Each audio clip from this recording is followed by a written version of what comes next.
দীর্ঘ সময়ের জমাট পাথরের মতো শক্তিমান স্বৈরাচার পতন প্রশ্নে আপোষ করেনি যে ছাত্র জনতা, তাদের কি রুখে দিতে পারে এই গ্রীষ্মের রোদের প্রখরতা? ঝড় বাদলের জুলাইয়েও যে ছাত্ররা হাত মুঠো করে এক হয়ে বুক পেতে দিয়েছিল স্বৈরাচারের গুলির মুখে, তাদের দাবি সন্ত্রাসী সংগঠন হিসেবে নিষিদ্ধ করতে হবে সেই পতিত আওয়ামী লীগকে। পরিবারের জ্যেষ্ঠ সদস্য থেকে কনিষ্ঠ সদস্য কে নেই এখানে। দল মত নির্বিশেষে ছাত্র জনতা একত্রিত হয়ে দুদিন ধরে করছে অবস্থান কর্মসূচি। স্লোগানে স্লোগানে প্রতিবাদী কণ্ঠস্বর জানান দিচ্ছে এই মাটিতেই ফ্যাসিবাদীদের বিচার নিশ্চিত করতে হবে। যতদিন না পর্যন্ত তাদের দাবি মেনে না নেওয়া হবে ততদিন রাজপথ ছাড়বেন না বলছেন আন্দোলনকারীরা। যতক্ষণ পর্যন্ত আওয়ামী লীগকে নিষিদ্ধ করবে না ততক্ষণ পর্যন্ত আমরা এখানে অবস্থান করব। ছাত্র জনতার গণঅভ্যুত্থানের মাধ্যমে আওয়ামী লীগকে আমরা দাফন কার্য সম্পন্ন করেছি। আমরা এখানে আসছি 10 মাস পরে আসছি ডেথ সার্টিফিকেট নেওয়ার জন্য। আওয়ামী লীগ আমাদের উপর অত্যাচার করছিল, আমার চোখের সামনে আমার ফ্রেন্ডে মারা ফেলছে, আমার ছোট ভাইরা আগুনে পুড়ে ফেলছে। আওয়ামী লীগকে নিষিদ্ধ করতে হবে, নিষিদ্ধ রাখ পর্যন্ত আমরা মাঠ ছাড়বো না ইনশাআল্লাহ।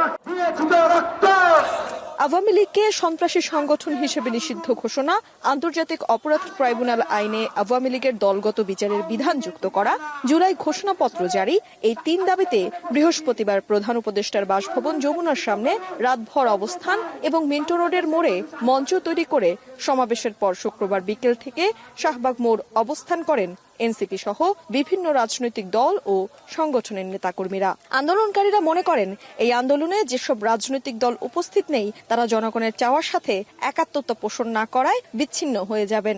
কেউ যদি আমাদের এই দাবির সাথে একাত্মতা পোষণ না করে, এই জনতা দাবির সাথে একাত্মতা পোষণ না করে, তাহলে জনগণ থেকে তারা বিচ্ছিন্ন হয়ে যাবে। আওয়ামী লীগের মতো ফ্যাসিবাদী দলের এই দেশে রাজনীতি করার কোনো অধিকার নেই। তারা যেভাবে মানুষ খুন করেছে, আয়না করে নিয়েছে, আমি এটা বিচার চাই। আওয়ামী লীগ এদেশের অনেক হাজার হাজার লক্ষ লক্ষ মানুষকে হত্যা করেছে। এজন্য আওয়ামী লীগ এদেশে রাজনীতি করা সন্ত্রাসী দল।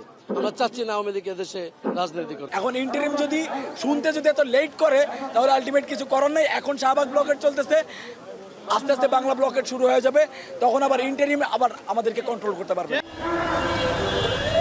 অবস্থান কর্মসূচির পাশাপাশি ব্লকেট কর্মসূচির আওতায় বন্ধ রয়েছে শাহবাগের রাস্তা। তবে অ্যাম্বুলেন্স সহ জরুরি যানবাহনগুলোকে যাতায়াতের সুযোগ করে দেওয়া হচ্ছে। স্বাধীনতা অর্জনের চাইতে স্বাধীনতা রক্ষা করা কঠিন, আর সেই স্বাধীনতা রক্ষা করতেই ছাত্র জনতা যে বদ্ধপরিকর তার উদাহরণ পুরো বিশ্ব দেখেছে 24শে জুলাইয়ে। 24শে জুলাইয়ে ছাত্র জনতার উপর গণহত্যা চালিয়েছে যে রাজনৈতিক দল, বাংলার মাটিতে তাদেরকে সন্ত্রাসী হিসেবে চিহ্নিত করে নিষিদ্ধ রাজনৈতিক দল হিসেবে ঘোষণা করার দাবিতে এই অবস্থান কর্মসূচি এখনো চালাচ্ছে ছাত্র জনতা। তারা বলছেন এই দাবি তাদের পুরনো, কিন্তু অবস্থান কর্মসূচি যেহেতু 3 দিন ধরে চলছে, তাই ঘন্টা আর সপ্তাহ দিন পেরিয়ে কতদিন নাগাদ তাদের রাজপথে থাকতে হবে সেটি এখন দেখার বিষয়। তানজিলা খান মিম, এখন, ঢাকা।